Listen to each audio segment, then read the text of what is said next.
আপনি কি মুক্তিযুদ্ধ চান? মুক্তিযুদ্ধের আদর্শ চান?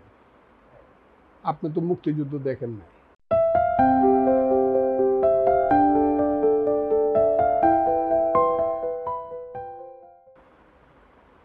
আপনি কি মুক্তিযুদ্ধ চান? মুক্তিযুদ্ধের আদর্শ চান? আপনি তো মুক্তিযুদ্ধ দেখেন নাই। পড়াশোনা করে দেখছেন, ইতিহাসে দেখছেন, আর আমি দুইটা চোখ দিয়ে দেখছি। পরামর্শ হলো, আমার চোখ কেন অন্ধ হয় না? আমার বিবেক কেন বন্ধ হয় না? অনেক কঠিন। আমি চাই আমার চোখ অন্ধ হয়ে যাক, আমার বিবেক বন্ধ হয়ে যাক। অনেক কঠিন জায়গায় পড়ছেন, কিন্তু অনেক কঠিন জায়গায় পড়ছেন। এখানে জানি না কোত্থেকে কি আসবে, সেই অমৃতের সন্তানরা কখন আসবে আমি জানি না। তবে আমি কালকেও বলছি, আজকেও বলি, মুক্তিযুদ্ধের আদর্শটা বাংলাদেশে থাইকা যাবে। শক্তিটা কি হবে আমি জানি না, কারণ শক্তিটা গত 15 বছরে শেখ হাসিনা ধ্বংস করে হয়ে গেছে।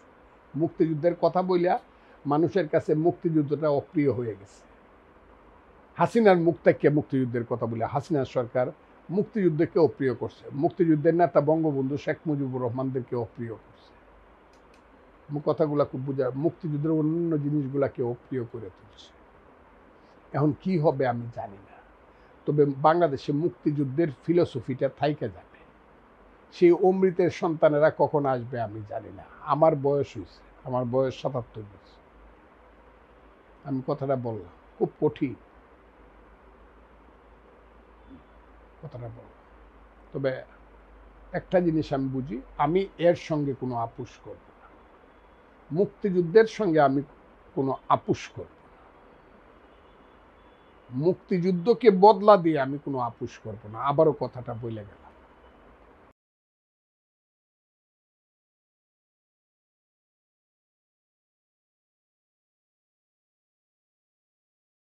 তরুণদের উদ্দেশ্যে একটা কথা বলি। আমি ছোটবেলায় একটা একটা কবিতা, এটাকে কবিতা বললেই কি ঠিক হবে কিনা ছড়া বলবো, তো বলি।